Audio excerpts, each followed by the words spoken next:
अरे ब्रॉडकास्ट चालू कर दिया क्या आपने? अच्छा नहीं करना भाई, ठीक किया है उसकी बात कर रहे हैं। कारो 2016 में हमको यहीं तक रिपोर्ट करना है, बट कारो 2020 ने इस पे हिट मारा है। उसने बोला है कि ऑडिटर को ये चेक करना है कि जो फिजिकल वेरिफिकेशन हुआ है वो प्रॉपर और प्रोसीजरली प्रॉपर करेक्ट है कि नहीं है। मतलब ये हुआ कि मैनेजमेंट फिजिकल वेरिफिकेशन करेगा, हम मैनेजमेंट से इंफॉर्मेशन लेंगे कि आपने फिजिकल वेरिफिकेशन किया या नहीं किया। यहाँ तक कारो 2016 की बात थी।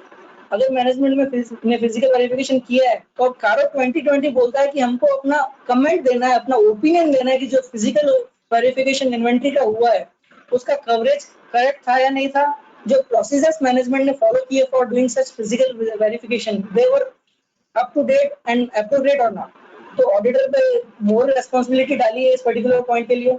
उसके अलावा ऑडिटर को जो मटेरियल डिस्क्रिपेंसीज मैनेजमेंट को आइडेंटिफाई हुई है वो 10% इन्वेंट्री की value, each class of inventory की वैल्यू का 10% या उससे ज्यादा अगर है तो ऑडिटर को स्पेसिफिकली सच ये वो डिस्क्रिपेंसीज रिपोर्ट करनी है और उनको कैसे डील किया उसकी भी रिपोर्टिंग है।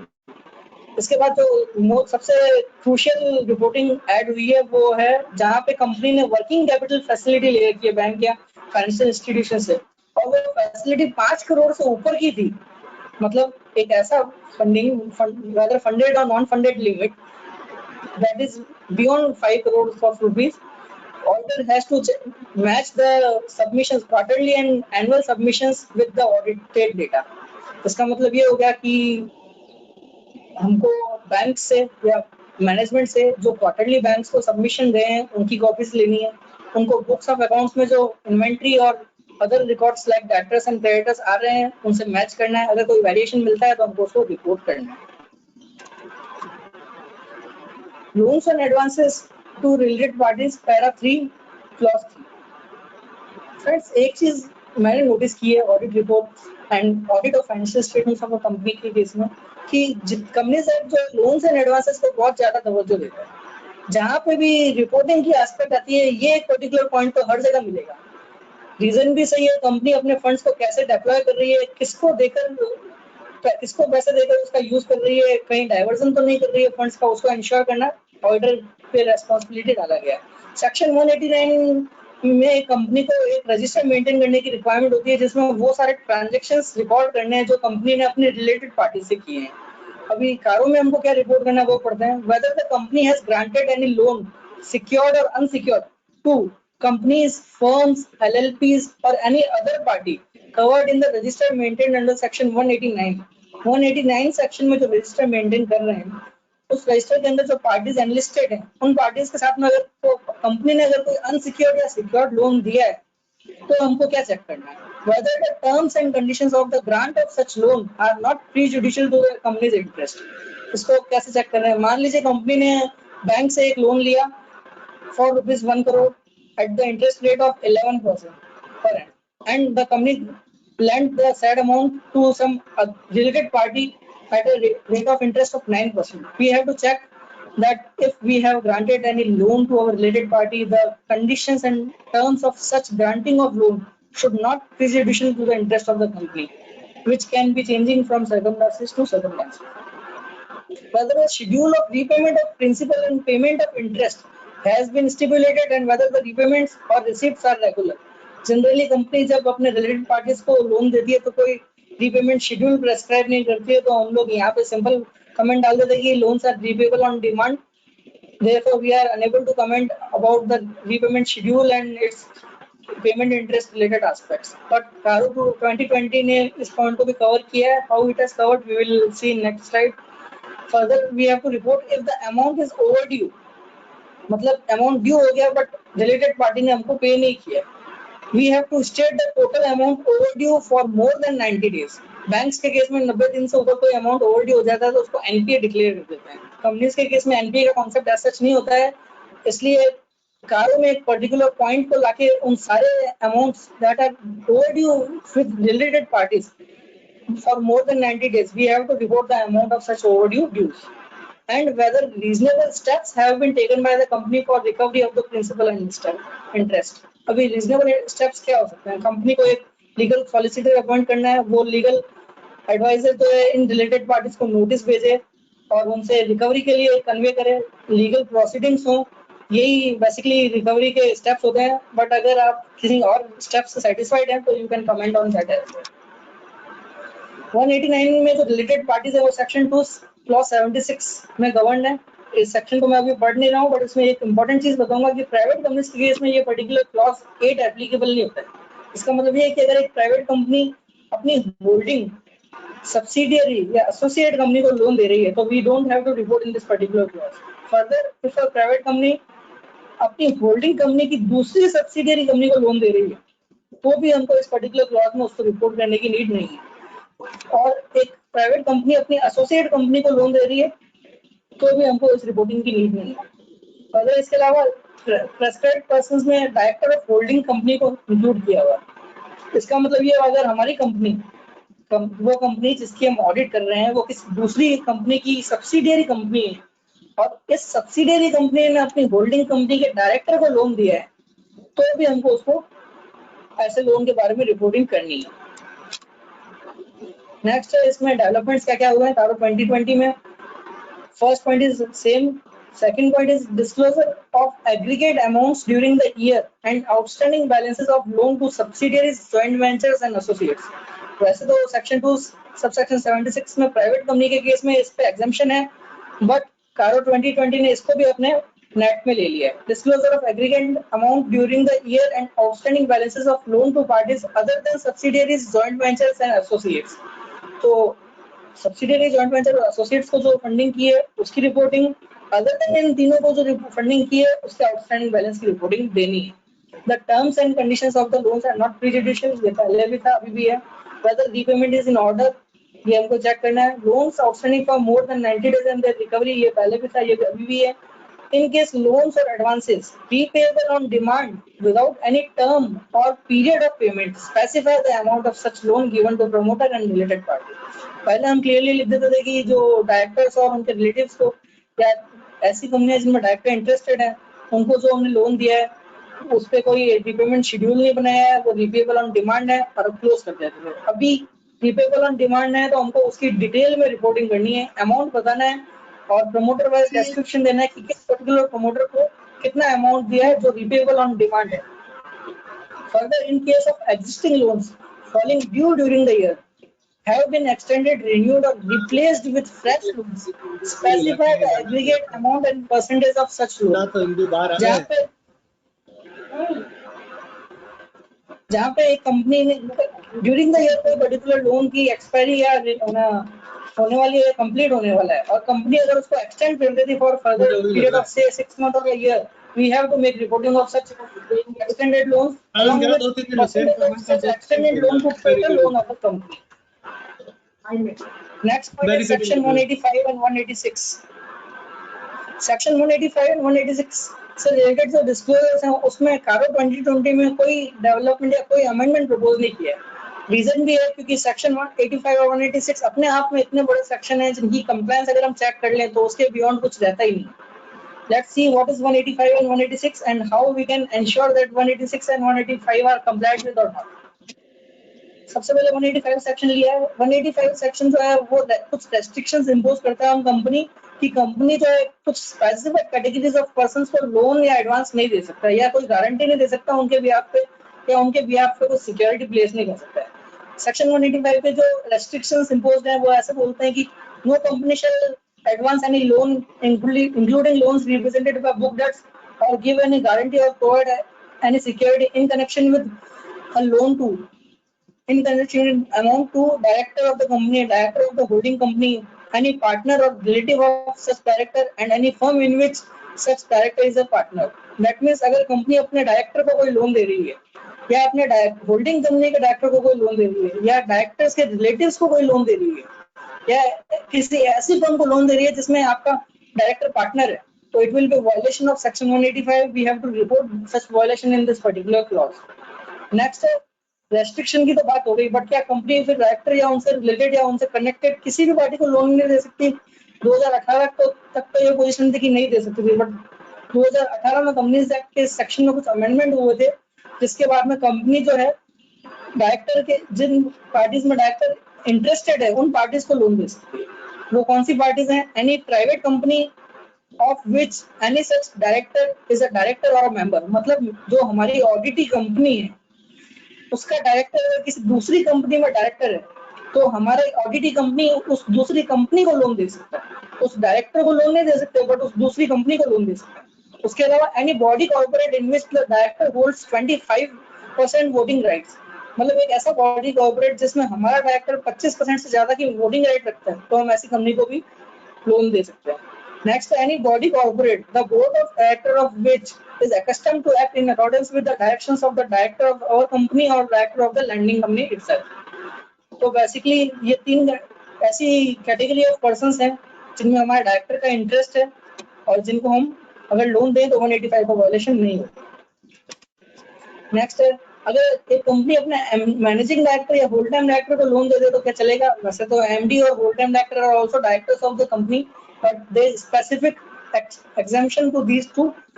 अगर इनको एम्प्लॉयमेंट टर्म्स में कोई लोन दिया है और ऐसा लोन एक स्पेशल रेजोल्यूशन पास करके स्कीम बना के दिया गया है तो हमको इसका 185 का वायलेशन नहीं मानना है और it can be valid to give a loan to MD and whole time director. Next is if a company is in the business of lending, तो क्या वो अपने डायरेक्टर्स को या in specified categories of person को loan दे सकती है?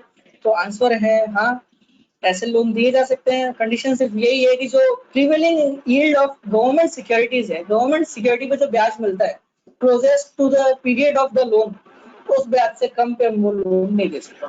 सेक्शन 185 की डिस्क्लोजर को हमने देखी है। वैसे 185 में कुछ रेस्ट्रिक्शंस हैं, कुछ कंडीशनल रिलैक्सेशंस हैं। अच्छा, इन तीन पार्टीज को जो लोन दे सकते हैं जिनमें डायरेक्टर इंटरेस्टेड है उसकी कुछ कंडीशंस भी है। ऐसे लोन देने से पहले कंपनी को एक स्पेशल रिजोल्यूशन पास करना पड़ेगा, मेंबर्स की 75% कंसेंट लेनी पड़ेगी कि हम इनको लोन दे रहे हैं। और इसकी एक और कंडीशन ये भी है कि हमने इन पार्टीज को अगर पैसा दिया है तो ये पार्टीज उस पैसे का यूटिलाइजेशन अपने प्रिंसिपल बिजनेस के लिए करेगी, ऐसा नहीं कि वो इस पैसे को कहीं भी यूज कर सकती है। अगर ये कंडीशंस फुलफिल करेंगे तभी ये सेक्शन 185 का वायलेशन नहीं होगा, बट अगर वो कंडीशन फुलफिल नहीं हुई, जो लोनी कंपनी है उसने इन पैसे को अदर देन प्रिंसिपल बिजनेस में यूज किया तो 185 का वायलेशन हो जाएगा और हमको उस वायलेशन को रिपोर्ट करना है अपने कारों के इस पर्टिकुलर क्लॉज में। नेक्स्ट है, अगर 185 की वायलेशन हो जाए तो कंपनी पे क्या इम्प्लीकेशन आएंगे? पहला इम्प्लीकेशन तो ऑडिटर को अपने कारों में रिपोर्ट करना है, ये है। दूसरा, कंपनी आरओसी जो है based on such reporting back auditor, ROC can impose fine from 5 lakh to 25 lakh to a company. Further, officer in default, मतलब जो डायरेक्टर्स जिन्होंने ऐसा लोन दिया था उनको 6 महीने तक की जेल और फाइन जो कि 5 लाख से 25 लाख के बीच में हो सकता है या दोनों हो सकते हैं। फर्दर, ये पर्टिकुलर ऐसा सेक्शन है जिसमें बोरोवर को भी नेट में ले लिया है। इसका मतलब ये है कि जो बोरोवर है वो 185 लैंडिंग कंपनी के 185 की नॉन कंप्लायंस के कारण इस नेट में आ गया तो उसको भी 6 महीने की जेल और 5 से 25 लाख रुपए तक के फाइन की पेनल्टी लग सकती है। तो ये बात थी सेक्शन 185 की। Next we go for section 186। Friends, एक चीज ध्यान रखने वाली है कि कोई भी कंपनी जब किसी दूसरे पर्सन को लोन देती है या उसमें इन्वेस्टमेंट करती है या उसको कोई सिक्योरिटी या गारंटी देती है तो सेक्शन 185 अकेले नहीं पढ़ना है। Section 185 is to be always read along with section 186.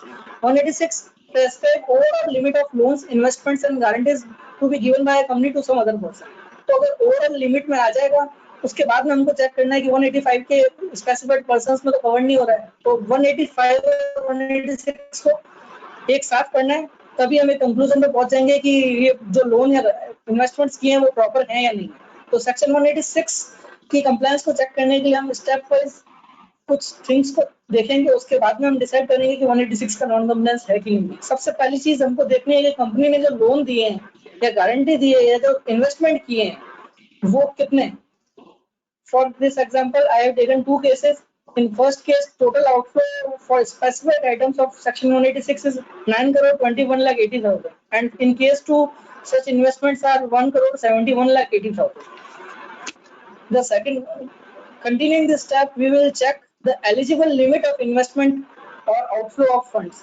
Eligible limit कैसे निकलेगी? It would be either 60% of its net worth, I would say, or 100% of free reserves and security premiums.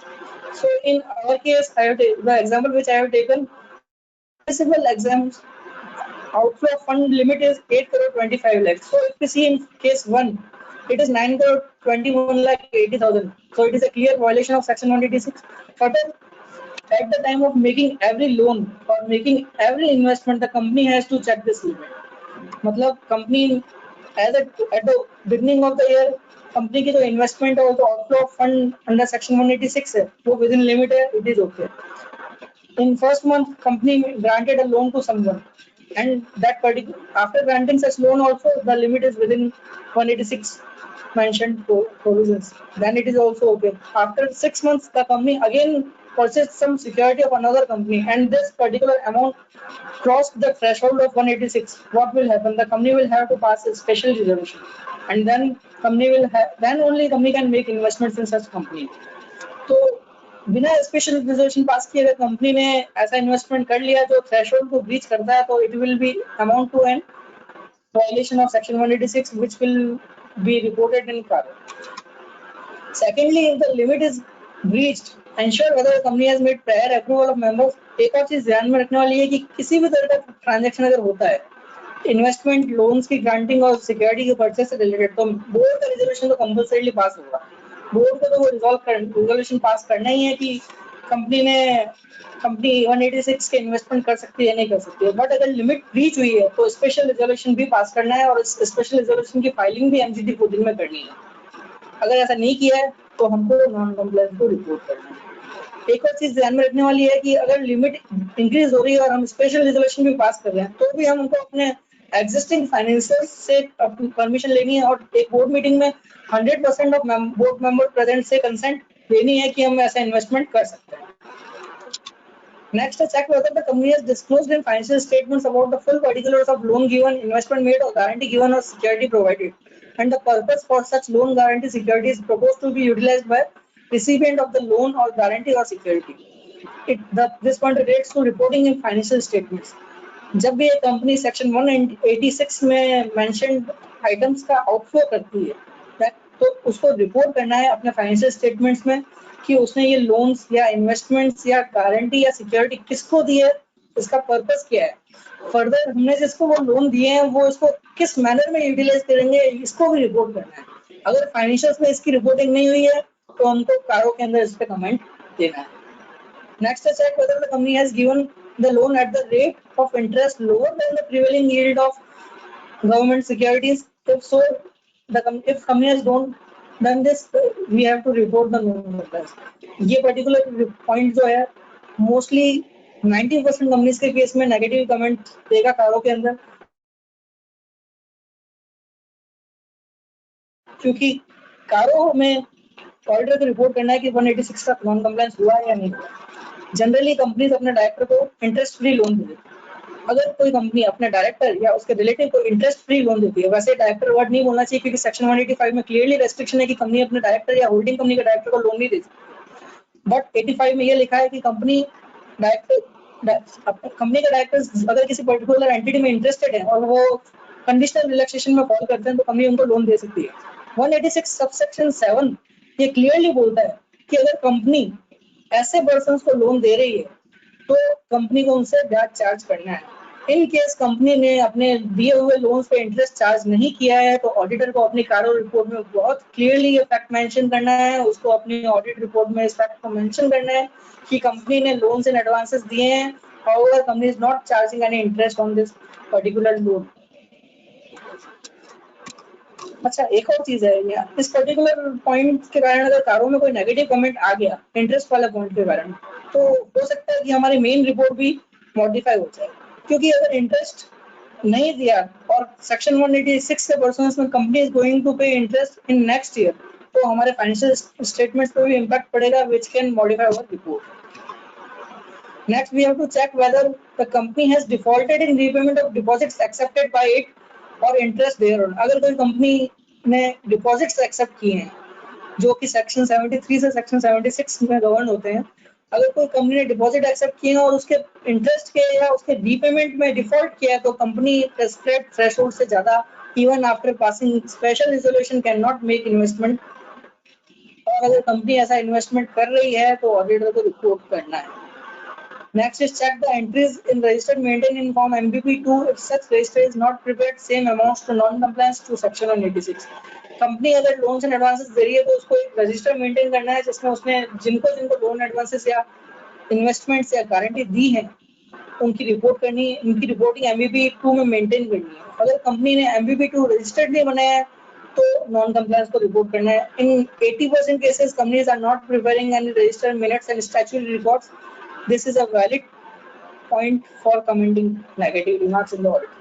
In Caro, ensure that the above register is maintained in MBP2 is available for inspection at the registered office of the company. If such register is not made available, same amounts to non-compliance. It is a self-explanatory point. अगर MBP2 company के registered office में नहीं रखा गया है तो उसको non compliance बोला गया है और हमको उसको रिपोर्ट करना है। 186 अगर फॉलो नहीं हुई, उसका कोई वायलेशन हुआ तो कंपनी पे 25,000 से 25 लाख तक का फाइन है और ऑफिसर इन डिफॉल्ट जो डायरेक्टर्स है और मैनेजमेंट है उनको 2 साल की जेल और 25,000 से 1 लाख तक का फाइन लग सकता है। अच्छा, ये फाइन कब लगेंगे? सबसे पहले तो कंपनी का ऑडिटर जो है अपने फाइनेंशियल अपनी ऑडिट रिपोर्ट में कारों में कमेंट करेगा कि 186 या 185 का कंप्लायंस नहीं हुआ है। Then board will have to make comments on such non-compliance in its board's report. Then such non-compliance comments will be reported in form AOC4 and which shall be given to ROC, filed with ROC, and ROC based on such comments of board can levy penalty on the company. Next is deposits. वैसे deposit एक ऐसा deposit के provisions ऐसे provisions हैं जो companies act के जिसको 2 से 3 दिन में भी पूरा नहीं किया जा सकता, इसलिए मैं इस पर डिटेल डिस्कशन नहीं करूंगा, इस पर्टिकुलर पॉइंट को सिर्फ रीड करूंगा। In case the company has accepted deposits whether directives of directives issued by RBI and the provision of 73 to 76 of the Companies Act and the rules framed thereunder where applicable have been complied with or not. Generally deposit की एक छोटी सी definition में देना चाहूंगा। Rule 21C में detail definition दे रखी है जिसमें बोला any amount received by the company. Deposit means any amount received by the company, मतलब कंपनी को कुछ भी मिले, किसी भी नेचर का पैसा मिले, अगर कैश अकाउंट डेबिट या बैंक अकाउंट डेबिट हुआ है तो वो डिपॉजिट के परव्यू में आ गया। But it exclude certain specified items. कुछ रूल 21C में कुछ आइटम्स दे दिए जो डिपॉजिट को की डेफिनेशन में नहीं आता है, like loan from banks, loan from director or their relatives and advances from customer subject to 365 days limit। तो अगर इन स्पेसिफिक पैसों के अलावा कोई भी पैसा आया है तो वो डिपॉजिट हो जाएगा। तो इस पर्टिकुलर क्लॉज को हमको केयरफुली रीड करना है और इसको रिपोर्टिंग भी केयरफुली देनी है। It may happen that most of your companies are not complying with deposit rules and this particular clause warrant your comment on that. अच्छा, कंपनी कारो 2020 में इसके डेवलपमेंट से रिगार्डिंग मैं बोलना चाहूंगा कि ऐसे उन्होंने डीम डिपॉजिट वाला वर्ड ऐड कर दिया, बट वो अदरवाइज भी पुराने कारों में भी एडेड था, क्योंकि जो डिपॉजिट की डेफिनेशन है उसमें जो एक्सेप्शंस दिए हुए हैं उसमें कुछ ऐसे एक्सेप्शंस है जो कंडीशनल नेचर के हैं। अगर वो कंडीशन फुलफिल नहीं होती है तो वो पर्टिकुलर अमाउंट डीम डिपॉजिट हो जाता है और वो ऑलरेडी इस पर्टिकुलर पैरा में कवर्ड है। तो मेरे नजरिए से इस पर्टिकुलर क्लॉज में कोई चेंज नहीं है। अच्छा, डीम डिपॉजिट का एक बेस्ट एग्जांपल मेरे माइंड में आ रहा है, वो ये है कि कोई कंपनी अगर अपने मेंबर से शेयर एप्लीकेशन मनी मंगाती है और 6 महीने तक अगर उसका अलॉटमेंट नहीं करती है तो कंपनी को ऐसे पैसे को 15 दिन के अंदर लौटाना है। अगर 15 दिन में वो पैसा नहीं लौटा पाई कंपनी तो कंपनी को वो पैसा जो है डीम डिपॉजिट की तरह ट्रीट हो जाएगा। तो डीम डिपॉजिट भी कवर्ड है, तो we have to be very careful about this particular clause. Next is cost records. Whether maintenance of cost records has been specified by the central government under section 148 and whether such accounts and record have been so made and maintained. Generally cost record और cost audit भी companies पे applicable होती है जो section 148 के से govern होती है। जहाँ पे कॉस्ट ऑडिट एप्लीकेबल है वहाँ पे तो हम रिलीव्ड हैं from our responsibility of checking cost records, but जहाँ पे only cost record ही maintain करना है। Generally rule 3 of company cost audit rule के अंदर rule 3 है जो specify करता है certain regulated sectors and certain non regulated sectors जिनको cost audit कब करवानी है, cost records कब maintain करनी है। regulated sector के लिए अगर उस कंपनी का टर्नओवर ओवरऑल टर्नओवर 50 करोड़ से ऊपर और एक पर्टिकुलर प्रोडक्ट का टर्नओवर 25 करोड़ से ऊपर है तो उसको ऐसे प्रोडक्ट्स के लिए कॉस्ट रिकॉर्ड्स भी मेंटेन करने हैं और कॉस्ट ऑडिट भी करवानी है। और नॉन रेगुलेटेड सेक्टर्स के केस में जहाँ पे टर्नओवर 100 करोड़ या उससे ज्यादा है और एक पर्टिकुलर प्रोडक्ट का टर्नओवर 35 करोड़ या उससे ज्यादा है तो कंपनी को कॉस्ट रिकॉर्ड मेंटेन करवाने है, उसकी ऑडिट करनी है। अभी एमसीए ने ऑडिटर पे ये रेस्पॉन्सिबिलिटी कास्ट की है कि वो चेक कर ले कि कंपनी पे कॉस्ट ऑडिट एप्लीकेबल है कि नहीं है, या कॉस्ट रिकॉर्ड्स का मेंटेनेंस एप्लीकेबल है कि नहीं है। और अगर मेंटेनेंस एप्लीकेबल है तो ऑडिटर, स्टैट्यूटरी ऑडिटर को ये मेक श्योर करना है कि ये प्रॉपर्ली मेंटेन है या नहीं। कारो 2020 में इसके रिलेटेड कोई चेंज प्रपोज नहीं किया है, जैसा क्लॉज अभी है वैसा ही आने वाले सालों में भी रिपोर्ट होगा। Next, undisputed statutory dues, a very common topic of Caro, so I'm not discussing this particular slide. Next is default in repayment of borrowing. Whether the company has defaulted in repayment of loans on borrowings to financial institutions, banks, governments, or dues to debenture holders. If yes, period and amount of default to be reported. It is also self-explanatory point. इसके developments क्या है कारो 2020 में?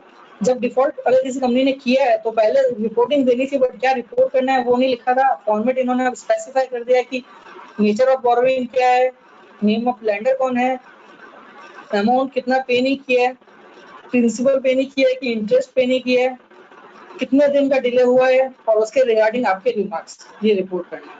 इसके अलावा जो most important thing है वो ये है कि ऑडिटर को भी आइडेंटिफाई करना है कि लैंडर ने उसको विलफुल डिफॉल्टर को डिक्लेयर नहीं किया है। अगर लैंडर ने कंपनी को विलफुल डिफॉल्टर डिक्लेयर कर दिया है तो ऑडिटर को रिपोर्ट करना है। Whether term loan, short term loan are applied for the purpose for which they were obtained. This is regarding diversion of fund. We have to report this as well. From next year's overview. Detail of fund procured by the company to meet the obligation of subsidiary, joint venture and associates. Many times what happens that company don't have fund to manage its subsidiaries, so it take loan from outsiders and use such fund to procure to manage its subsidiaries and joint ventures and associates. तो ऐसा पैसा कितना लिया है तो subsidiary, joint venture और associate के management में काम में आया है, उसकी properly reporting करनी है। Whether the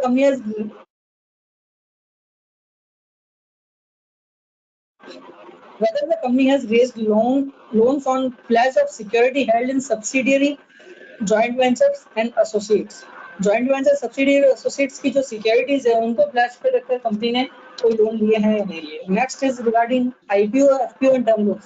कंपनी ने ड्यूरिंग द ईयर कोई IPO, FPO या टर्म लोन से पैसा लिया है या नहीं लिया है, ये हमको चेक करना है। अगर नहीं लिया है तो details together with delays for or default and subsequent rectification if any as may be applicable. Sorry friends, let me read this again. Whether money is raised by way of public offer or further public offer and term loans were applied for the purpose for which flows were raised. Sorry, यहाँ पे कारो ये पूछ रहा है कि company ने जो IPO, FPO और टर्म लोन से जो पैसा लिया है उसमें अगर कोई स्पेसिफिक पर्पस मेंशन करके पैसा लिया है तो उसी पर्पस को यूज करके करना है उस पैसे से। बट अगर उस पैसे का यूज उस पर्पस के लिए नहीं किया है तो ऑडिटर को रिपोर्ट करना है। और सब्सिक्वेंटली अगर कंपनी ने अपना पर्पस स्टेटमेंट को, ऑब्जेक्ट स्टेटमेंट को मॉडिफाई कर दिया तो उसकी रिपोर्टिंग को भी मेंशन करना है। कारो 2020 में इसके रिगार्डिंग भी कोई अमेंडमेंट नहीं है। नेक्स्ट है reporting of fraud. Basically section 143 sub section 12 जो है डिटेल में बता दिया है कि एक ऑडिटर को रिपोर्ट फ्रॉड से के रिगार्डिंग क्या रिपोर्ट करनी है। कारो के अंदर small part he cover किया है, whether any fraud by the company or any fraud on the company by its officer or employees has been noticed or reported during the year. If yes, nature and amount involved is to be reported.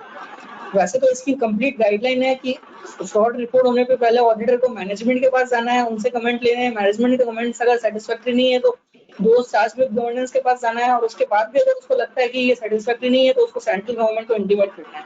Further अगर fraud का amount 1 crore से ज्यादा का है तो उसको directly central government को report करना है, जो कि फॉर्म ADT 4 में होता है।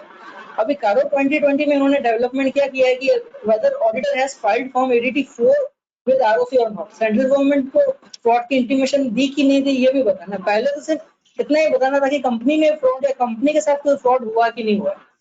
अब ये भी बताना होगा कि जो फ्रॉड हुआ है उसकी रिपोर्टिंग रजिस्ट्रार को हुई कि नहीं हुई। नेक्स्ट पॉइंट है रिपोर्टिंग ऑफ एक्सेस रेम्युनरेशन। वैसे ये फेयरवेल क्लॉज है, नेक्स्ट ईयर से इस पर्टिकुलर क्लॉज को कारो में नहीं रखा गया है। इसका रीजन भी क्लियर है कि मेन रिपोर्ट में इस पर्टिकुलर पॉइंट को कवर कर दिया है रूल 11 के अंदर। Other legal and regulatory requirements के अंदर इस पे कमेंट हमको ऑलरेडी देना है। तो ये पॉइंट वैसे क्या बोलता है, बट इस ऑडिट में हमको मेन रिपोर्ट में भी कमेंट करना है, कारो में भी कमेंट करना है। कमेंट क्या है, whether managerial remuneration has been paid or provided in accordance with the requisite approvals mandated by provision of section 197, read with schedule 5. if not state the amount involved and steps taken by the company for securing refund of the same. जहाँ पे company ने अपने management KMPs को specified limit से ज्यादा loan दे दिया है, तो कंपनी को यहाँ पे रिपोर्टिंग करनी, ऑडिटर को यहाँ रिपोर्ट करना है और उस लोन को कैसे रिफंड लेंगे हम, कंपनी वापस लेगी अपने डायरेक्टर से, उस प्रोसीजर को भी मेंशन करना। Next is Nidhi company, whether the Nidhi company has complied with the net owned fund to deposit in the ratio of 1:20 to meet out the liability, and whether the Nidhi company is maintaining 10% unencumbered term deposits as is specified in Nidhi rules to meet out the liability. इसमें development क्या किया है, whether there is default in repayment of interest, present disclosures देनी है, इसके साथ में repayment of interest, अगर डिफॉल्ट किया है तो उसकी रिपोर्टिंग भी होनी है। अच्छा, निधि कंपनी से रिलेटेड जो ऑडिटर को रिपोर्टिंग करनी है, उससे पहले निधि कंपनी की बेसिक चीजों को समझ लेते हैं। मैंने इनिशियली क्लियर कर दिया कि निधि कंपनी के ऑडिटर या तो 5 साल फॉर इंडिविजुअल और 10 साल फॉर फर्म भी अपॉइंट हो सकते हैं। अगर इस पीरियड से ज्यादा का अपॉइंटमेंट है तो you yourself have to resign from the company और don't have to accept the audit. जो क्रूशियल पॉइंट निधि कंपनी के लिए है वो ये है कि एटलीस्ट 200 मेंबर्स निधि कंपनी को रखने, जिनमें एक कंपनी या बॉडी कॉर्पोरेट मेंबर नहीं होगा। निधि कंपनी का नेट ओन फंड जो 10 लाख रुपए का होगा, इस नेट ओन फंड की कैलकुलेशंस में प्रेफरेंशियल शेयर्स को इंक्लूड नहीं करेंगे। Maximum ratio of NOF to deposit should be 1:20। अच्छा, इस पॉइंट पे हमको रिपोर्टिंग भी करनी है कारों में। इसका मतलब क्या है? 1:20 का मतलब है कंपनी की जितने नेट ओन्ड फंड हैं उसके 20 गुना तक कंपनी जो है डिपॉजिट एक्सेप्ट कर सकता है। इसका मतलब ये कि कंपनी जो अपने मेंबर से पैसा ले रहा है वो कंपनी की नेट ओन फंड के 20 गुना से ज्यादा नहीं होना चाहिए। इन केस वो 20 गुना से ज्यादा है तो ऑडिटर को अपने कारों में रिपोर्ट करना है। उसके बाद में term deposit unencumbered to deposit accepted should be 10% at least. इसका मतलब ये है कि कंपनी ने जितने डिपॉजिट्स एक्सेप्ट किए हैं मेंबर्स से उसका एटलीस्ट 10% कंपनी को एक नेशनलाइज्ड बैंक में फिक्स डिपॉजिट करके रखना है और उस फिक्स डिपॉजिट के नीड्स में कोई भी सिक्योर्ड लोन नहीं ले सकता। It should be unencumbered. So point number 4 and 5 are the part of our reporting in Caro. Company जो निधि कंपनी के NOF है वो टू डिपॉजिट का जो रेशियो है वो 1:20 होना चाहिए। मतलब कंपनी ने जितने डिपॉजिट किए हैं वो नेट ओन फंड से 20 गुना से ज्यादा नहीं होने चाहिए। अगर 20 गुना से ज्यादा है तो हमको यहाँ पे रिपोर्ट करना है। नेक्स्ट है, तो कंपनी ने FD करवाई है वो 10% एटलीस्ट 10% होनी चाहिए कंपनी के एक्सेप्टेड डिपॉजिट का। नेक्स्ट है related party transaction. Section 177 of the act जो है वो ऑडिट कमेटी को गवर्न करता है और 188 जो रिलेटेड पार्टी ट्रांजैक्शंस को गवर्न करता है। Basically accounting standard 18 related party transaction की रिपोर्टिंग को बताता है कि फाइनेंशियल स्टेटमेंट्स में एक कंपनी को रिलेटेड पार्टी से जो ट्रांजैक्शंस हुए हैं उनकी रिपोर्टिंग करनी है। Most of the audit reports does not contain the reporting aspects relating to AS 18। We have to make sure that companies make reporting in AS 18। अब कारों में क्या कमेंट करना है? कारों में कमेंट करने के लिए वो बोल रहा है whether all transactions with the related parties are in compliance with section 177 and 188 of the Companies Act। 177 में ऑडिट कमेटी है। ऑडिट कमेटी सारी कंपनीज को अपॉइंट करने की जरूरत नहीं है। कुछ ही कंपनीज में ऑडिट कमेटी का ऑर्गेनाइजेशन होगा। जहाँ पे ऑडिट कमेटी है वहाँ पे कोई भी related party transaction without audit committees approval नहीं होगा। इसके लिए उन्होंने एक और क्लॉज डाला है ऑमनिबस अप्रूवल का। अगर ऑडिट कमेटी साल के शुरुआत में एक ऑमनिबस अप्रूवल दे देगी to the extent of this amount the company can enter into related party transaction, it will be a due compliance of the provision of section 177 and 188। 188 के लिए क्या बोल रहा है? किसी भी तरह का रिलेटेड पार्टी ट्रांजैक्शन आप कर रहे हैं, आपको बोर्ड में उसका बोर्ड मीटिंग बुलाकर उसको रिजॉल्व करवाना है, उसका एजेंडा पास करवाना है। साथ ही कुछ ऐसे आइटम्स हैं, कुछ ऐसे थ्रेशोल्ड लिमिट्स हैं जिनके ब्रीच होने पर कंपनी को ऑर्डिनरी रेजोल्यूशन मेंबर से भी परमिशन लेनी होती है। फॉर एग्जांपल, अगर एक कंपनी अपने रिलेटेड पार्टी को कुछ माल सेल करती है और वो उसके पिछली बैलेंस शीट डेट के 10% टर्नओवर के 10% से ज्यादा है तो कंपनी को ऑर्डिनरी रेजोल्यूशन पास करना है। इसके रिगार्डिंग डिस्क्लोजर्स के बारे में मैं इतना ही बोलूंगा कि AS 18 की डिस्क्लोजर फाइनेंशियल्स में हुई है कि नहीं हुई है। अगर AS 18 की डिस्क्लोजर्स फाइनेंशियल्स में नहीं है तो हमको यहाँ पे तो रिपोर्ट करना ही है, अपनी मेन रिपोर्ट को भी मॉडिफाई करना है। कारो 2020 में कोई अमेंडमेंट प्रपोज नहीं है इस पर्टिकुलर पॉइंट के लिए। नेक्स्ट है प्राइवेट प्लेसमेंट। सेक्शन 42 और सेक्शन 62 जो कंपनीज एक्ट हैं वो अलॉटमेंट से रिलेटेड है। 42 में प्राइवेट प्लेसमेंट की बात होती है। Company specified categories of person को अपने शेयर्स अलॉट कर सकती है based on the report of a registered value. Section 42 के की इंग्रेडिएंट्स जो है वो मैं आपको बोल के बताता हूँ। पहला तो ये है कि जो प्राइवेट प्लेसमेंट का अलॉटमेंट होगा एक ऑफर पीरियड उसमें होगा, उस ऑफर पीरियड के बियॉन्ड अलॉटमेंट नहीं किया जा सकता। जो शेयर्स की वैल्यू आइडेंटिफाई होगी प्राइवेट प्लेसमेंट में वो रजिस्टर्ड वैल्यू ही आइडेंटिफाई करेगा। अगर कंपनी ने कोई प्राइवेट प्लेसमेंट किया है जिसमें रजिस्टर्ड वैल्यू ने वैल्यू नहीं दी है, शेयर का वैल्यूएशन नहीं किया है, then it amounts to violation of section 42। Further section 42 के परफॉर्मेंस में जो भी शेयर एप्लीकेशन मनी आता है उसको एक सेपरेट बैंक अकाउंट में जमा करके रखना है। उस पैसे को तब तक यूज नहीं करना है जब तक company return of allotment PS3 file नहीं करती। These are the key ingredients of section 42. Now let's read the clause. Whether the company has made any preferential allotment or private placement of shares or fully or partly convertible debentures during the year under review, and if so, as to whether the requirement of section 42 have been complied with and the amount raised have been used for the purpose for which the funds were raised.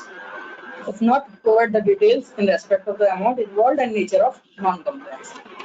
I guess it is a clear clause. Next is non-cash transactions with directors. Section 192 जो है of companies act जो है वो non cash transaction with directors को govern करता है। इसमें भी अगेन अगर कोई कंपनी एक डायरेक्टर्स के साथ अपने डायरेक्टर के साथ ऐसा ट्रांजेक्शन कर रही है जिसमें एसेट्स का लेन देन हो रहा है, that company is giving it's particular assets in return getting some other asset or in return getting discharged some other of its liabilities, then such transaction can only be done after permission of members by ordinary resolution. First thing is member का resolution पास होगा। Second thing is जो asset exchange हुई है, जो asset acquire की है या जो liability forever की है, उसका ड्यू वैल्यूएशन रजिस्टर्ड वैल्यू को करना है। अगर उसका वैल्यूएशन रजिस्टर्ड वैल्यू ने नहीं किया है तो it will amount to 190 violation of 192 and we have to report the same in this particular clause. CARO 2020 में इसके लिए तो कोई चेंज प्रपोज नहीं किया है। Next and the last point is whether the company is required to be registered under section 45IA of the Reserve Bank of India Act 1934 and if so whether the registration has been obtained. अभी तक हमको ये check करना था कि company को है ना आरबीआई से एनबीएफसी लाइसेंस लेने की जरूरत है कि नहीं है, और अगर है तो कंपनी ने लाइसेंस लिया कि नहीं लिया, सिर्फ इतना रिपोर्ट करना था। अच्छा, एनबीएफसी लाइसेंस कब जरूरत पड़ती है वो सेक्शन 45IA में डिटेल में लिखा है। उसके कुछ उसको चेक करने के कुछ बेसिक स्टेप्स हैं। पहला स्टेप ये है कि हमको कंपनी के जो ट्रांजेक्शंस हमको डिटेल में स्क्रूटनाइज करना है कि कहीं वो एनबीएफसी वाला पैसा पब्लिक को देकर उसके अगेंस्ट में ब्याज चार्ज करने का काम तो नहीं करेगी। To certain extent this business is permitted, लेकिन उसमें एनबीएफसी का लाइसेंस लेने की रिक्वायरमेंट तब आएगी जब कंपनी की जो ओवरऑल फाइनेंशियल एसेट्स है वो टोटल एसेट्स के 50% से ज्यादा होल्ड कर रही है। फर्दर कंपनी की जो इंटरेस्ट इनकम है वो ग्रॉस टोटल इनकम का यानी total income that means total gross turnover का 50% से ज्यादा अगर प्लेस ऑक्यूपाई कर रही है तो कंपनी को एनबीएफसी के लाइसेंस के लिए मूव होना पड़ेगा।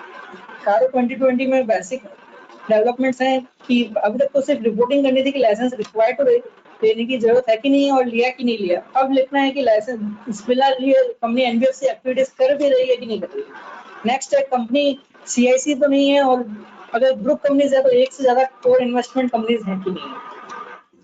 Caro is also part of audit report, so there will be signatures by auditor as well. Basically कारो 2016 में 16 नए पॉइंट्स थे, 16 पॉइंट्स थे, जबकि कारो 2020 के अंदर 21 नए पॉइंट्स डाल दिए।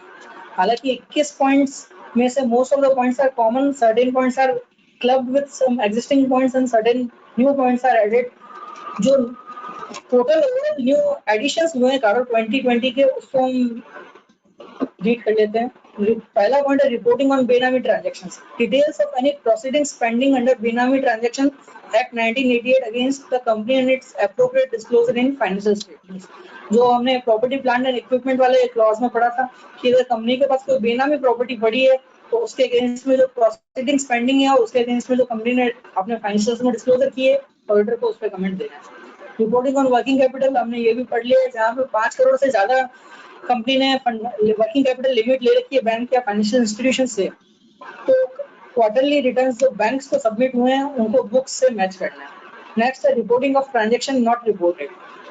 हमको ये चेक करना है कि जहाँ पे कंपनी के इनकम टैक्स असेसमेंट में कुछ इनकम एडिशन हुई है उसको करंट ईयर की बुक के फाइनेंशियल स्टेटमेंट्स में रिकॉर्ड किया है कि नहीं किया और उसकी डिस्क्लोजर कैसे दी है।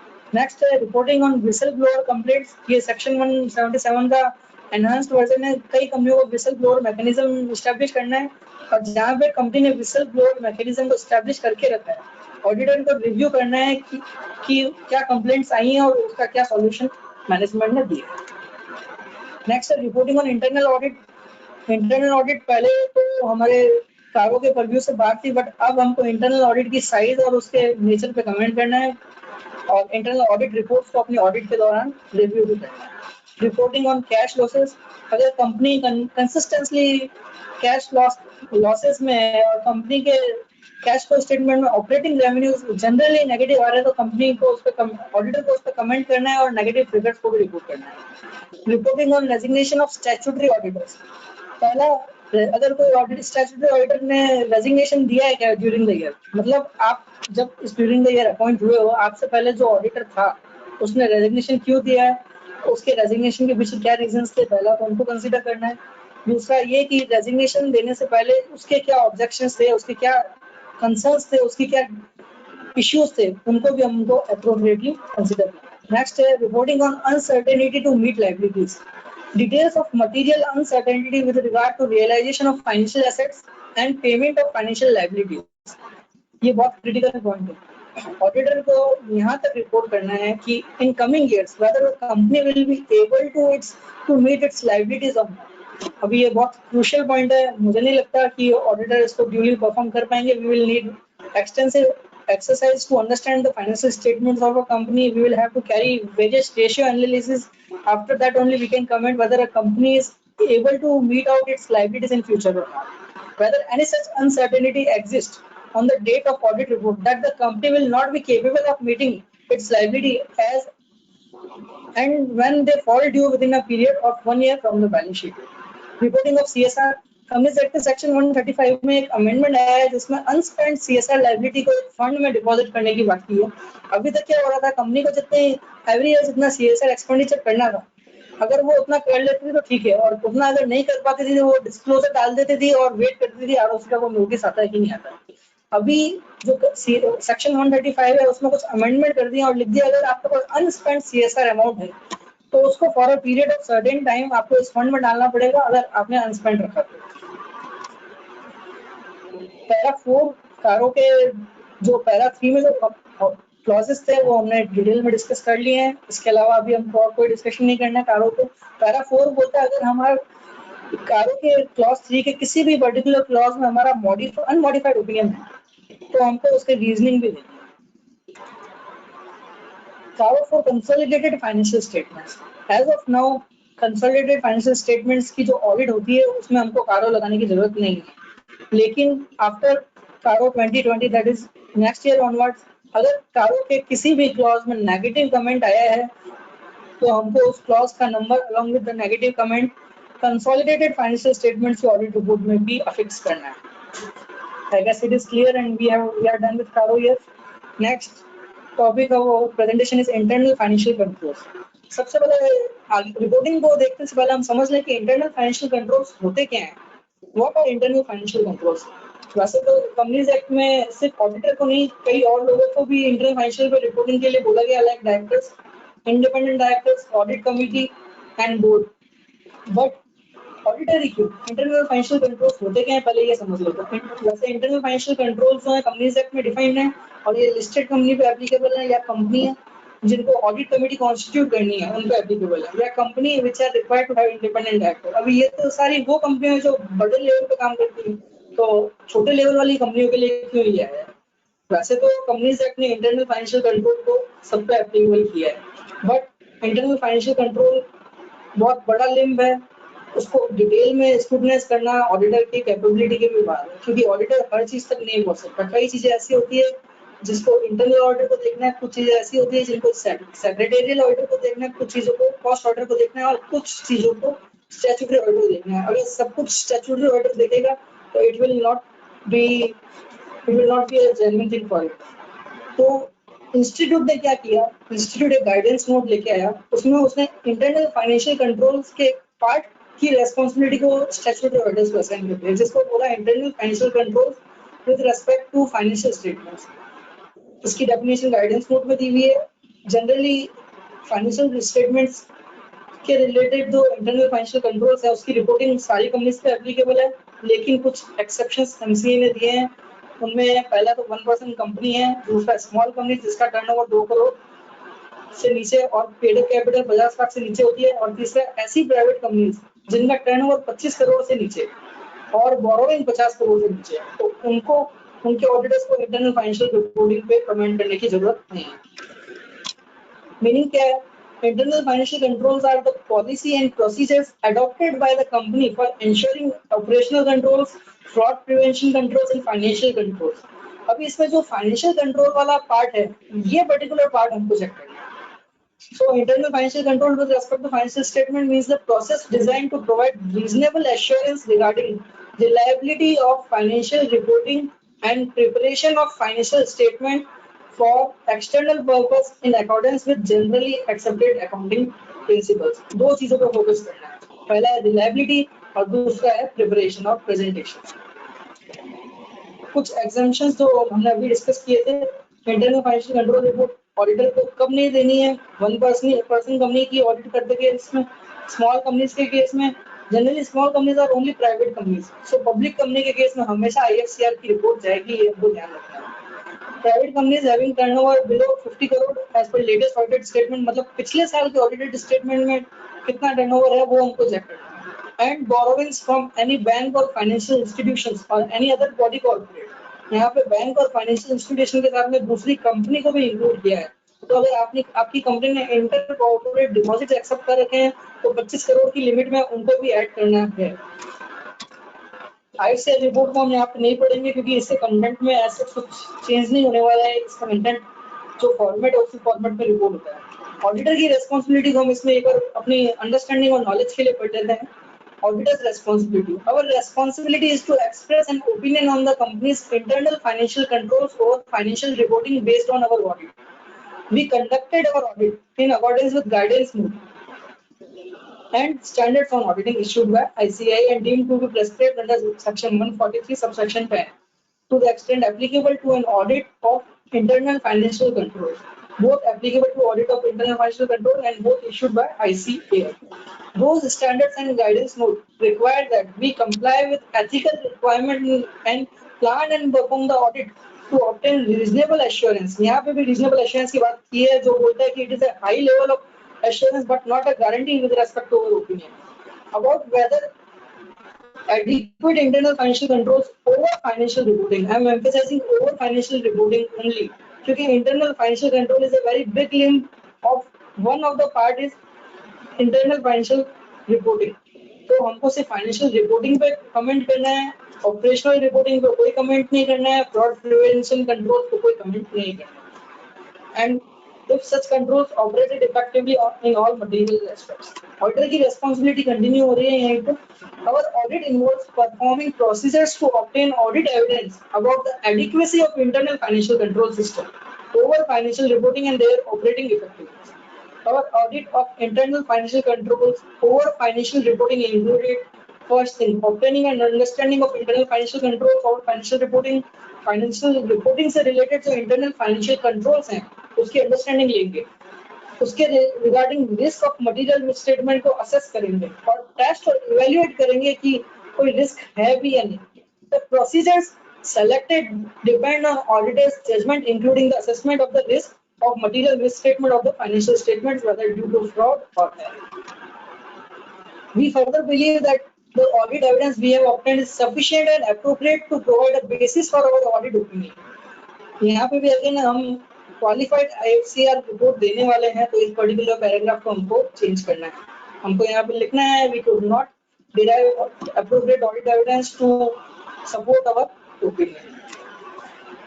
Meaning of internal financial control. Okay, inherent limitations पढ़ लेते हैं एक बार। Because of the inherent limitation of internal financial controls or financial reporting, including the possibility of collusion or improper management, override of controls, material misstatement due to error or fraud may occur and may not be detected. हम यहीं पे warn कर रहे हैं, हम अपना disclaimer दे रहे हैं कि हो सकता है कि मैनेजमेंट के कल्यूजन के कारण हम कुछ फाइनेंशियल कंट्रोल्स की कमियों को नहीं बता पाए। Also projections of any evaluation of internal financial control over financial reporting to future period are subject to the risk that internal financial control over financial reporting may become inadequate because of changes in conditions, and or that the degree of compliance with policies and procedures may deteriorate. ये qualified opinion के comments हैं, आप इसको detail में देख लेना जब presentation share होगी। सिग्नेचर पैनल इसमें भी आएगा क्योंकि ये ऑडिट रिपोर्ट की कनेक्शन है, ऑडिटर को इसको भी साइन करना है। आईएफसीआर के कुछ एग्जांपल्स को मैंने कवर किया है कि आईएफसीआर रिपोर्ट इशू करते समय हमको अपने ओपिनियन को कैसे फॉर्म करना है। ओपिनियन या तो क्लीन होगा या मॉडिफाइड होगा, या हो सकता है कि हमको ओपिनियन ना दे पाए, बट हमको कैसे आइडेंटिफाई करना है कि फाइनेंशियल रिपोर्टिंग में इंटरनल फाइनेंशियल कंट्रोल्स है भी या नहीं है। तो उसके लिए मैंने एक एग्जांपल लिया है, recording of cash. Recording of cash is a financial transaction. अभी इस ट्रांजैक्शन को करते समय क्या क्या impact risk of material misstatement हो सकते हैं। कैश पहला हो सकता है cash received has been recorded where there were no cash received, मतलब पैसा आया ही नहीं और स्टिल रिकॉर्ड हो गया हो, या इम्प्रॉपरली रिकॉर्ड हुआ हो, या cash receiveds has not been recorded, या रिकॉर्ड ही नहीं हुआ, पैसा आया लेकिन उसको बुक्स में रिकॉर्ड नहीं किया, आर नॉट एक्यूरेटली रिकॉर्डेड। हमारे ये की रिस्क है, हमको ये लगता है कि ये रिस्क हो सकती है कैश रिकॉर्ड करते टाइम। अभी मैनेजमेंट का क्या की एक्सपेक्टेशंस होगा कि जो बैलेंस शीट में कैश दिख रहा है वो एक्चुअल में है, वो कंप्लीटली रिकॉर्डेड है, और जो वैल्यू दिख रही है that is correct and appropriate. तो हमको अभी एंश्योर करना है कि जो मैनेजमेंट के एक्सपेक्टेशंस है उसको मैनेजमेंट कैसे कंट्रोल लगा रहा है। मैनेजमेंट क्या कंट्रोल लगा रहा है कि he is sure that the cash recorded is accurate. तो मैनेजमेंट हमको बताता है कि हमारे पास दो तरह के कंट्रोल्स है, या तो एक तो प्रिवेंटिव कंट्रोल है और एक डिटेक्टिव कंट्रोल है। प्रिवेंटिव कंट्रोल में हम डेली बेसिस पे कैश रिसीव्ड को जनरल लेजर में रिकॉर्ड करते हैं और बैंक में जो पैसा डिपॉजिट हुआ है उसको अपने कैश अकाउंट से मैच करते हैं। It is a preventive control measure. Detective measure में वो बोल रहे हैं कि हम टाइमली बेसिस पे बैंक का रिकंसिलिएशन करते हैं। तो अगर बैंक्स में it is only one thing हो सकता है कैश के अदर मोड्स ऑफ पेमेंट और रिसीव्ड के, but they have provided one deductive control that bank statements are reconciled to general ledger regularly and differences are investigated and resolved on a timely basis. यहाँ तक तो हुई management की बात।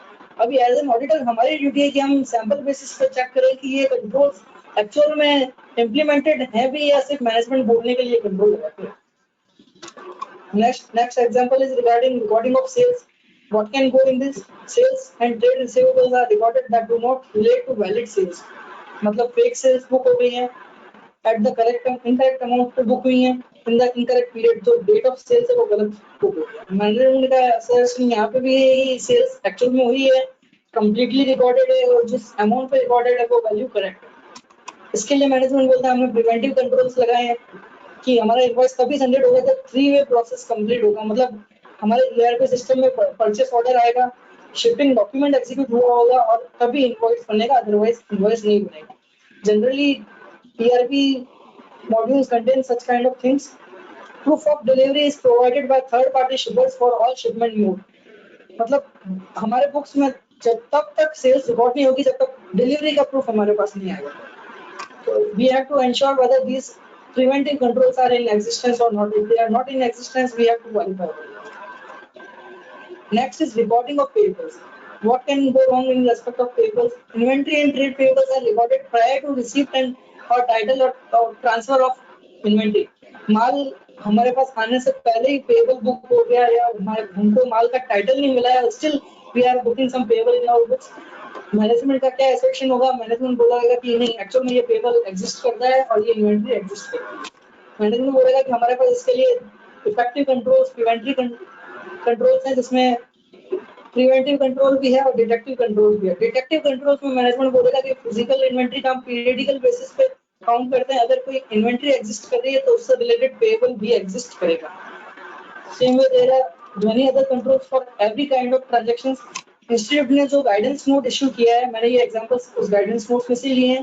There 133 page list for every kind of transactions on which an auditor can exercise his audit procedure so that he can form an opinion on internal financial controls over financial reporting. So here our key audit things are completed, reporting aspects are completed, everything what an auditor has to report is up to this point only. Now there are certain things in which an auditor while framing an opinion on financial statements should consider.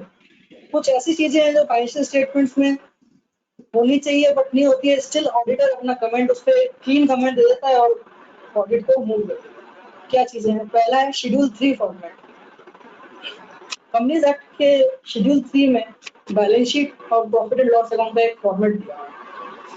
कई companies उस format को follow करती है और उसी format में reporting करती है, बट कई बार ऐसा होता है कि बैलेंस शीट के किसी एक पर्टिकुलर आइटम के फिगर्स जो होते हैं जीरो होते हैं, तो वो कंपनीज उस पर्टिकुलर आइटम को डिलीट कर देती है। तो हमको ऐसा नहीं करना, we have to make sure कि शेड्यूल 3 का जो फॉर्मेट है वो स्ट्रिक्टली फॉलो। अगर कोई आइटम नील है तो उसके आगे जीरो लिखकर उसको रोकें।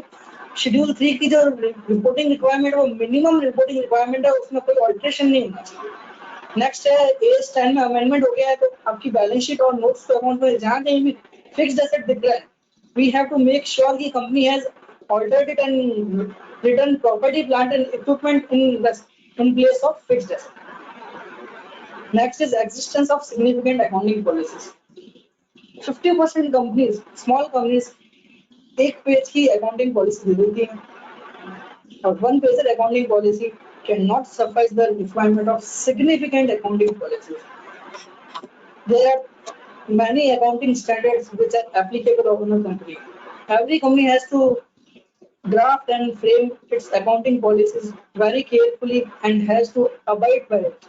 If the company is not having a accounting policy in its financial statements, the auditor cannot comment on its reliability, because there may be many ways to treat a particular transaction. If the company don't define it in advance, how the auditor will rely on the same. So it is very necessary for a company to have detailed significant accounting policies, and same should be annexed to auditors to financial statements. One more thing is auditor has also to comment on significant accounting policies as well. If a particular accounting policy is deviating from accounting standard, the auditor has to report it in his auditor's report, and he has to make comments on the same as well. Next is signing of financial statements. Many times we see that financial statements are containing a term such as ST, that it is a signed document. But after introduction of Companies Act 2013, it will not run. Actually, provision of Section 134 relates to board report and financial statements. They clearly mention that financial statements should be signed. उनको sign करना जरूरी है, उन पे सिर्फ SD लगा के नहीं चलेगा, उनको साइन करना ही करना है। ऐसा नहीं है कि हम बिना साइन किए उसको इशू कर दें। और ऑडिटर को भी ध्यान रखना है कि जब तक फाइनेंशियल स्टेटमेंट साइन होके तो उसके पास नहीं आते, वो उन पे अपनी ऑडिट रिपोर्ट इशू ना करें। अभी साइन कौन कौन कर सकता है फाइनेंशियल स्टेटमेंट पे? या तो कंपनी का चेयरपर्सन, और जो जिसको बोर्ड ने ऑथराइज किया है ऐसा करने के लिए, मतलब फाइनेंशियल स्टेटमेंट सिर्फ सिंगल पर्सन भी साइन कर सकता है, provided he is a chairperson and board has authorized him to do so. या फिर कंपनी के कोई भी दो डायरेक्टर, और अगर कंपनी में एमडी है तो एमडी उन दो डायरेक्टर्स में होना चाहिए। और दो डायरेक्टर्स, या तो दो डायरेक्टर्स करेंगे या कंपनी का चेयरमैन करेगा। अगर दो डायरेक्टर्स कर रहे हैं तो उनमें एमडी का होना जरूरी है। इसके साथ अगर कंपनी में सीईओ, सीएफओ और कंपनी सेक्रेटरी हैं, तो इन तीनों को कंपल्सरीली अपने फाइनेंशियल स्टेटमेंट्स पे साइन करना है। So at last I can conclude financial statements can be signed by either a single person or by 2% or by 3 or by 4 or by 5%. Next is deferred tax assets and liabilities. Generally most of the companies forget to provide for deferred tax expense and deferred tax assets or liabilities. Generally deferred tax assets का recognition नहीं होता है, उसकी सिर्फ disclosure होती है notes to accounts में, और deferred tax liabilities का को रिपोर्ट भी किया जाता है बैलेंस शीट में। अगर आपकी कंपनी में टेम्पररी डिफरेंसेस नहीं है तो हो सकता है कि ये रिपोर्टिंग नहीं हो, but there will be very rare chances that a company is not having temporary differences. But अगर टेम्पररी डिफरेंसेस हैं और कंपनी ने डेफर्ड टैक्स एसेट्स और लायबिलिटीज के लिए कोई प्रोविजन नहीं किया है, तो हमको अपनी रिपोर्ट को मॉडिफाई करना है। Next is current maturity of long term dates. Generally long term dates जो है नॉन करंट लायबिलिटी का पार्ट होता है, but current maturity of long term debts को अदर करंट लायबिलिटीज में दिखाना है, न कि शॉर्ट टर्म बोरोइंग्स। कई कंपनियां current maturity of long term debts को शॉर्ट टर्म बोरोइंग्स में दिखा देती हैं। It is not in line with the requirements of schedule 3। We have to make sure to comply with the requirements of Schedule 3. Next is EPS. Most of the companies calculate incorrect EPS in those cases where during the year company has allotted further equity share. So we have to be very careful while calculating EPS, and we have to make a note in notes to accounts with regard to EPS if there is some calculation measures like diluted EPS and increase in share capital due to it. Next is authorized share capital versus paid up share capital. Share capital का जो notes तो accounts होता है उसमें 4 तरीके की share capital को report करना होता है। Authorise share capital, subscribe share capital, paid up share capital and share capital subscribe but not paid. तो जनरली कई कंपनियां जो है अपनी ऑथराइज और पेड अप शेयर कैपिटल और चारों काइंड ऑफ कैपिटल्स को इक्वल कर देती है। हालांकि हो सकता है कि सेम हो ऑथराइज और पेड अप कैपिटल, बट कई बार ऐसा होता है कंपनी की ऑथराइज कैपिटल 1 करोड़ और पेड अप कैपिटल 10 लाख की। तो हमको ध्यान रखना है कि नोट्स अकाउंट में ऑथराइज जो शेयर कैपिटल का जो नोट है वो प्रॉपर्ली रिपोर्टेड है। Reconciliation statement for the number of shares outstanding at the beginning and at the end of the year. Again, Schedule 3 की रिक्वायरमेंट है कि शेयर कैपिटल के नोट के बाद में हमको एक रिकंसिलिएशन स्टेटमेंट बनाना है जिसमें हमको at the beginning of the year कितने नंबर ऑफ शेयर्स थे, ड्यूरिंग द ईयर कितना अलॉटमेंट हुआ, ड्यूरिंग द ईयर कितने फॉरफीचर या बायबैक्स हुए और at the end of the reporting period कितने शेयर्स हैं। इसका एक reconciliation statement for current year as well as comparative for previous year to be made. 5% shareholders reporting, we all are known about that. That's why I have not included this in this particular slide. Next is reporting of the rights, preferences, and restrictions attached to each class of shares, including restriction on distribution of dividend and repayment of capital. Generally, most accounts में share capital का authorise capital, paid up capital और 5% से ज्यादा वाले जो share holder है उसकी reporting करके छोड़ दिया जाता है। बट शेड्यूल 3 की ये रिक्वायरमेंट है कि आपकी जो इक्विटी शेयर या प्रेफरेंस शेयर्स या डिफरेंट क्लासेस ऑफ शेयर्स है उनके राइट्स क्या है, उनकी टर्म्स क्या है, डिसोल्यूशन पे उनका डिस्ट्रीब्यूशन कैसे होगा, उसके डिविडेंड्स कैसे एलोकेट होंगे, ये सब मेंशन होना चाहिए। Even if you are having a single class of share that is equity share and having ranking pari passu, still you have to make reporting of disclosure with respect to this. Next is reporting of shares held by its holding company or its ultimate holding company, including shares held by or by subsidiaries or associates of the holding company or the ultimate holding company. ऐसे अगर कोई आपकी holding company है तो it will be holding more than 50% of your shares, so that way it will be covered in the reporting called 5% shareholders holding more than 5% shares in the company. But we have to be more specific on this and we have to report about the what are our holding companies, what percentage they are holding and such things. Reporting for the period of 5 years immediately preceding the date on which balance sheet is prepared. पिछले 5 सालों के लिए इन 3 particular items को हमको एक statement बना के notes to accounts वाले नोट में ही रखना है। क्या रिपोर्टिंग करनी है उसमें? Aggregate number and class of shares allotted as fully paid up pursuant to contracts without payment being received in cash. Without cash जो पेमेंट मिला है और उसके विदाउट कैश जो हमने शेयर्स अलॉट किए हैं उसके पिछले 5 सालों में जो अलॉटमेंट हुए हैं उसकी डिटेल हमको देनी है। Aggregate number and class of shares allotted as fully paid up by way of bonus shares. Bonus issue जो पिछले 5 सालों में हुआ है उसके लिए कितने नंबर ऑफ शेयर्स और कौन सी क्लास के इक्विटी शेयर्स हमने अलॉट किए हैं उसकी रिपोर्टिंग लास्ट 5 इयर्स की बनी है। Further aggregate number and class of shares bought back. Last 5 years में हमने कितने शेयर्स और कौन सी क्लास के शेयर्स का बायबैक किया है उसकी रिपोर्टिंग हमको फाइनेंशियल्स के नोट्स टू अकाउंट्स में देनी है। Even if it is zero we have to make reporting as zero.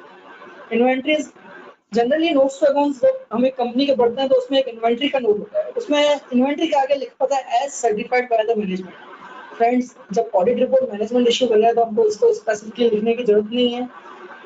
All the items of notes are already certified as such certified by the management only. We don't have to write like it is as certified by the management. Reporting of creditors as MSE and others. Creditors से related एक बहुत बड़ी कमी मेरे को देखने को मिली है। जितनी भी बैलेंस शीट्स होती है उनके फेस पे क्रेडिटर्स का MSE micro and small enterprise और अदर एंटरप्राइज की तरह क्लासिफिकेशन बना रही है। शेड्यूल 3 के फॉर्मेट में ये बहुत क्लियरली लिखा हुआ है कि क्रेडिटर्स के नीचे ही हमको बैलेंस शीट के फेस पे माइक्रो एंड स्मॉल एंटरप्राइजेस से कितना ड्यू है और अदर एंटरप्राइजेस से कितना ड्यू है वो क्लियरली मेंशन करना है। बट अगर बैलेंस शीट के पेज के लेआउट का कुछ इश्यू हो गया तो हम लोग उसको नोट्स टू अकाउंट पे ले जाकर भी लिख देते हैं। बट कई कंपनियां MSC और नॉन MSC डिस्क्लोजर नहीं करती creditors. We have to make sure that we make proper disclosures with respect to micro and small enterprise of creditors, classification of creditors. Further, इस साल से ROC ने ऑलरेडी MSME फॉर्म 1 इशू किया है जिसको हाफेली basis पे कंपनीज को file करना है So I understand कि from this year auditors will not be facing any issues in getting classification of vendors of the company as MSE or others. Next is classification of debtors. Debtors वाले note के अंदर हमको ये duly classify करना है कि debtors secured है, unsecured है, डाउटफुल है. जनरली कई लोग डेटर्स के नोट्स को अकाउंट में डेटर्स की लिस्ट पब्लिश कर देते हैं. I suggest we should not publish, the companies should not publish the list of debtors in the notes to accounts. Instead, they should club a category-wise directors list and clubbed figures should be reported in the notes to accounts. Further, debtors को within or more than 6 months के outstanding criteria के अंदर classify करके भी report करें. Disclosure of the details of amount outstanding to MSME under MSMED Act 2006. Micro small and medium enterprise development act 2006 ने auditor पे एक रेस्पॉन्सिबिलिटी कास्ट की है कि वो जिस फाइनेंशियल स्टेटमेंट की ऑडिट कर रहा है उस फाइनेंशियल स्टेटमेंट में एमएसएमई से रिलेटेड जो ड्यूज हैं उनके डिले में जो उनके ड्यूज के रीपेमेंट में जो डिले हुआ है उस डिले पे जो इंटरेस्ट चार्ज होता है उस इंटरेस्ट के रीपेमेंट में जो डिले है उसकी प्रॉपर रिपोर्टिंग होती है. एक चीज मैं आपको क्लियर कर दूं फ्रेंड्स, अगर ये रिपोर्टिंग ऑडिटर कंपनीज ने नहीं की है तो it is responsibility of auditor to write a comment in his audit report that the company has not made disclosure in its financial statements with respect to details of amount outstanding to MSM. If you don't put this statement, you can be penalized with a penalty of ₹10 crores. We have to be very careful about this. Even if you have the company is not having classification of MSME of its vendors, it has to report that to the extent of information available with us. The classification of MSME is as under, and we have no dues to such MSMEs. Contingent liability और commitments वाला paragraph notes to accounts में होना चाहिए. कई company इसको skip कर जाती हैं जबकि एक्चुअल में उनकी कंटिजेंट लायबिलिटीज होती है. तो we have to make sure कि नोट्स अकाउंट्स में कंटिजेंट लायबिलिटी का पैराग्राफ आ रहा है. एक लाइन नोट्स अकाउंट पर कई बार लाइन देखने को मिलती है, वो ये होती है कि this has been relied upon by the auditors. Friends, management is not the one who has to make sure that we have relied on it or not. It is us who have to make sure that what we have relied or what we have not relied. Financial statement is the responsibility of the management. Its preparation, drafting, everything is all about the management's concern. So we should ask management to delete this line. Next point is reporting of related party transaction as per AS-82. कारों में section 188 related disclosure discuss करते समय मैंने बता दिया था कि companies को AS-18 के रिलेटेड पार्टी ट्रांजैक्शन की डिस्क्लोजर्स डालनी है. ज्यादा अकाउंटिंग स्टैंडर्ड जितने भी अकाउंटिंग स्टैंडर्ड्स कंपनी पे एप्लीकेबल होते हैं उनकी रिपोर्टिंग डालनी चाहिए. But generally related party transaction her company में होते हैं, इसलिए इस पर्टिकुलर पॉइंट को मैंने ऐड किया है. आपको you have to make sure that the financial statement contains reporting with respect to AS-18 disclosures. कुछ ऐसे पॉइंट्स हैं जो कंपनीज एक्ट में दिए हुए हैं, शेड्यूल 3 में दिए हुए हैं, जिनको फाइनेंशियल स्टेटमेंट्स में इंक्लूड करना चाहिए. वो पॉइंट्स है the company to disclose in financial statement full particulars of loans given, investment made and guarantee. Section 186 जब हम पढ़ रहे थे हमने क्लियर किया था कि जब कंपनी किसी को लोन या इन्वेस्टमेंट या गारंटी देती है तो उसको अपने नोट्स टू अकाउंट्स में उसको क्लियरली डिस्क्लोज करना है. साथ ही उसका पर्पस भी बताना है कि हमारे इस डिस्क्लोजर का क्या, जिसको हमने फाइनेंशियल ये असिस्टेंस दी है, जिसको हमने लोन दिए हैं, वो इस पर्टिकुलर लोन को कैसे यूटिलाइज करें.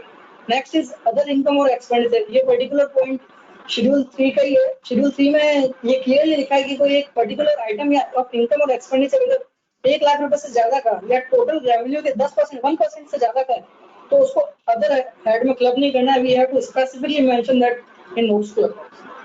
नेक्स्ट पॉइंट इज जहाँ पे एक होल्डिंग कंपनी फाइनेंशियल स्टेटमेंट्स बना रही है उसको अपने फाइनेंशियल स्टेटमेंट्स के साथ में सब्सिडियरी कंपनीज के फाइनेंशियल रिजल्ट्स का एक आउटलुक प्रेजेंट करना है और वो फॉर्म AOC-1 में प्रेजेंट करना है. तो friends we have to make sure कि अगर हम एक कंसोलिडेटेड फाइनेंशियल स्टेटमेंट्स की ऑडिट कर रहे हैं तो फाइनेंशियल स्टेटमेंट्स में AOC-1 format is also included which is depicting the picture of its subsidiaries and joint ventures. In short,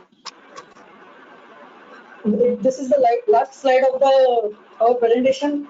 Loans and guaranteed securities for holding company to wholly owned subsidiary company are not covered by 186. However, such holding company will have to report the details of such loan in its financial statements. It is a self-explanatory point, so I am skipping. Also, other companies which lent loan guarantee security after passing special resolution, मतलब जहाँ पे 186 की limit cross हो गई और special resolution pass करने के बाद में जिन कंपनीज ने लोन और guarantee the, they have to make detailed disclosure in financial statements. तो बेसिकली लोन्स एंड एडवांसेस का जो नोट्स है उसके नीचे भी हमको कुछ सर्टेन पॉइंटर्स डालने चाहिए और उसमें अगर हमने 186 स्पेसिफाइड कैटेगरीज और पर्सनल लोन्स दिए हैं तो उसकी डिटेल्ड रिपोर्टिंग है। Last point is companies acceptance of deposit rules rule 16। Rule 16 या नया रूल है जो लास्ट ईयर ही आया है, उसमें लिखा है कि एक प्राइवेट कंपनी अपने डायरेक्टर से जितना पैसा लेती है इन एनी फॉर्म या डायरेक्टर्स के रिलेटिव से जो पैसा लिया है उसकी डिस्क्लोजर करनी है। और वही in case of public company ने जो डायरेक्टर से पैसा लिया है उसको डिस्क्लोज करना है। यहाँ पे एक चीज मैं क्लियर करना चाहूंगा कि पब्लिक कंपनी जो है अपने डायरेक्टर के रिलेटिव से लोन नहीं ले सकती है, इसलिए उनसे लोन लेने की डिस्क्लोजर को भी यहाँ पे पॉइंट आउट नहीं किया। So this way my presentation is completed. I would like to thanks to all of you for bearing me, and I would like to thank to Tech Bar Association to give me such a wonderful opportunity to present my views on company audit reporting. Thank you. Over to you, Rohit. Rohit, over to you. Now, I am audible now, Ashutosh ji? Yes. Yes, sir. You are audible. Okay. I must say TBA Jodhpur committee is always encouraging budding professionals and giving this TBA platform to express themselves. I'm also beneficiary of this platform. I also request other budding professionals to come forward and deliberate on topics of their choice. You may contact president, secretary, or any tax bar committee member. They will more than happy to help you and give a TBA platform. Now I request our joint secretary Manoj Gupta to give and present vote of thanks to our budding professional CA Lucky Nanwani, and thanks to all the participants of this webinar. Over to you, Manoj ji.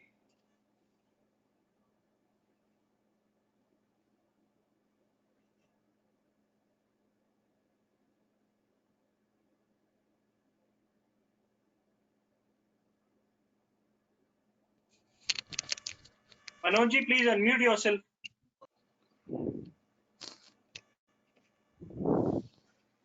Unmuted. It is unmuted. It is green. Yes, sir. Sir, you are audible now. So, lucky जो है उन्होंने आज बहुत ही अच्छा ये presentation दिया है company audit reporting पे, और आज का प्रेजेंटेशन देख के लगता है बहुत ज्यादा जिम्मेदारियां चार्टर्ड अकाउंटेंट्स की बढ़ती जा रही हैं, चाहे वो किसी भी ऑडिट में हो। और अब जो है इसको बहुत सीरियसली ऑडिट की हर चीज को हमें देखना चाहिए और इंश्योर करना चाहिए कि ऑडिट रिपोर्ट एरर फ्री हो, ताकि कल को कोई भी कार्यवाही, कोई भी पेनल्टी हम पर ना लगा सके। और ये आजकल क्योंकि बहुत ज्यादा हमारे पर जिम्मेदारी डालती जा रही है गवर्नमेंट, तो उसके रेस्पेक्ट में लकी ने काफी अच्छा अपडेट हमें किया है इस पूरी रिक्वायरमेंट से कि किस तरह से कंपनी ऑडिट रिपोर्टिंग में हमें देखना है, चाहे छोटी कंपनी है चाहे बड़ी कंपनी है, काम पूरा है और ढंग से हमें करना है।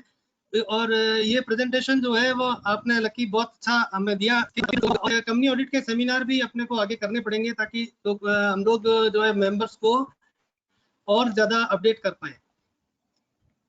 Thank you lucky and thank you all participants. Thank you, Manoj sir. We are truly benefited by your words. Now, once again, thanks Lucky Nanwani ji. He has given a wonderful deliberation on this subject matter. Now the next webinar will be on 29th. We will be privileged with Amit Ji Gotari presence. So thanks once again to all the participants of this webinar. We'll meet again on 29th. Thank you so much.